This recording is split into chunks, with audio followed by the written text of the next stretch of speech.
No part of the United Kingdom was safe from the military aspirations of Germany's Führer. But Sandgate had the added and doubtful advantage of being able to hear the advancing forces and their opposition by their British counterparts. Eric Hart, a well-known local historian, recalls of those days. Our sergeant was none other than the former garrison Sergeant Major Hedges, who, although retired, still retained a thunderous command that would send shivers up and down the spine of any recruit. Although taking orders from an NCO with a lifelong military service behind them was, I suppose, a privilege. However, it goes without saying that the officers of the platoon were selected from various clerks of works. The prime evil at this time, again, threatened us from 25 miles across the channel in the form of the German Panther Division, assembling there.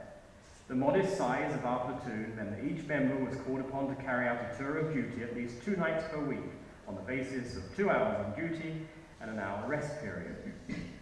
Our small Sandgate Castle keep didn't exactly afford the height of luxury. We had to snooze on curved wooden slatted seats that were set around the inner circumference of the castle wall. Rats would scurry around, so it was imperative that any food you brought along was secured in strong metal containers. We'd heard stories about the resident ghost, but apart from a few weird noises coming from the dungeon at high tide, we never saw or heard of him. The noises might have been either sea water or rats, but I never went down there to investigate. One strange phenomenon, which we all experienced, would occur when we stared out to sea through the darkness. A chemical reaction in the water known as phosphorescence produced glimmers of light on the surface of the water, best understood by looking up the word in the dictionary. The tour of duty terminated at 6 a.m, whereupon we stood down, cycled home for breakfast and ablutions, and started out for another day's work at 8 o'clock.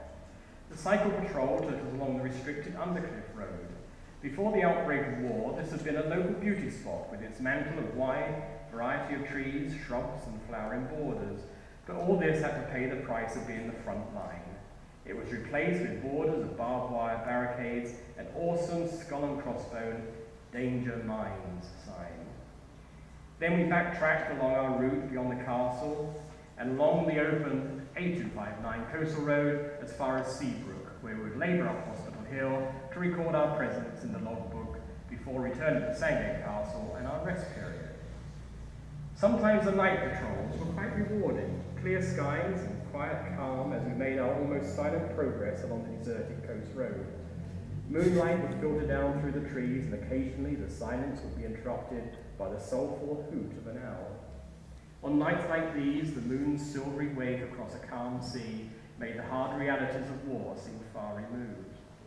Although these conditions favoured attacks on enemy shipping in the French ports by the RAF, when this happened, a veritable firework display would ensue, with bright flashes as the bombs fell and the ground defences sent up a cascade of tracer bullets into the night sky.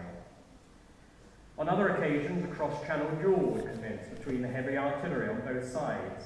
Conditions permitting, it would be possible to see the flash as the gun fired in the Calais area, and by the time one had counted to 60, the 1¼ ton shell would have exploded here with devastating effect. German records show that they recorded as an historic moment on the 12th of August 1914 at 10:45 German summertime. The very first shell was fired from a rail-mounted gun, destroying a house in Millfield, Folkestone. Moving on from the sombre side of events, I must conclude with a light-hearted story, which it must be said happened every bit of 70 years ago. Our meagre weaponry at Sandgate Castle extended to one well-worn Lewis machine gun, which we had mounted on a tripod during air raids. While standing with the gun one summer evening, a German Dornier bomber with a wisp of smoke issuing from one of its engines came limping quite low over the hill in its desperation to reach the French coast. Although I considered it to be out of range for the Lewis gun, my excited compatriots wanted some action, so I opened fire. I should mention that my intervention was no hindrance to the progress of the aircraft. It was in fact too far away. But we did score a ricochet or two off the spire at the nearby Sandgate School. I would hazard a guess that the locals would have been wondering just whose side we were on that evening.